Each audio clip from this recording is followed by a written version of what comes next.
বিশিষ্ট সমাজসেৱক হৰিনাৰায়ণ বৰুৱা সোঁৱৰণ গাঁওৰক্ষী বাহিনীৰ।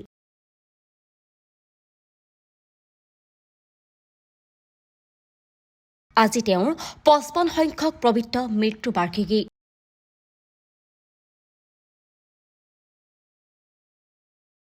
গাঁওৰক্ষী বাহিনীৰ প্ৰতিষ্ঠাপক হৰিনাৰায়ণ বৰুৱাক সশ্ৰদ্ধ প্ৰণিপাত। সমগ্ৰ অসমতে গাঁওৰক্ষী বাহিনী প্ৰতিষ্ঠা কৰি তাক কাৰ্যক্ৰম কৰি সমাজৰ মংগলৰ বাবে কাম কৰা এগৰাকী মহৎ চিন্তাৰ ব্যক্তি আছিল হৰিনাৰায়ণ বৰুৱা।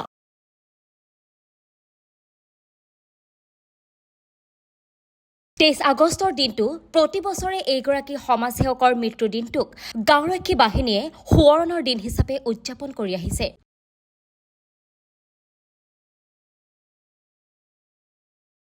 শোণিতপুৰ জিলাৰ ঠেলামৰা আৰক্ষী থানাৰ অন্তৰ্গত গাঁওৰক্ষী বাহিনীত নিযুক্ত মাননীয় গাঁওৰক্ষী সদস্যসকলেও আজি এনেদৰে বাহিনীৰ প্ৰতিষ্ঠাপকগৰাকীৰ প্ৰতিকৃতিৰ সন্মুখত ধূপ দি সশ্ৰদ্ধ প্ৰণিপাত জনায়।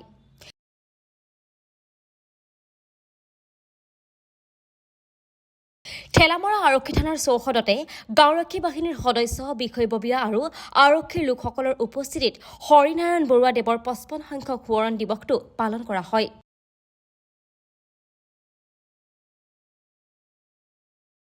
৫৫ সংখ্যক আমাৰ গাঁওৰক্ষী বাহিনীৰ প্ৰতিষ্ঠাপক শ্ৰদ্ধাৰ হৰিনাৰায়ণ বৰুৱাদেৱৰ ৫৫তম মৃত্যুতিথিত আমি আজি ঠেলামৰা থানা সমিতিয়ে আমি আজি আমাৰ ঠেলামৰা আৰক্ষী থানাতে আমি তেওঁৰ প্ৰতি শ্ৰদ্ধাঞ্জলি নিবেদিছোঁ।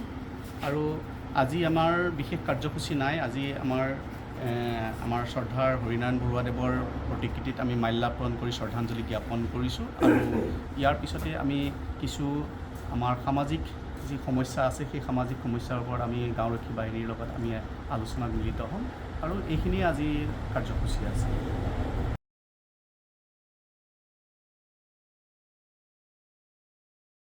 Bureau report, times media 24।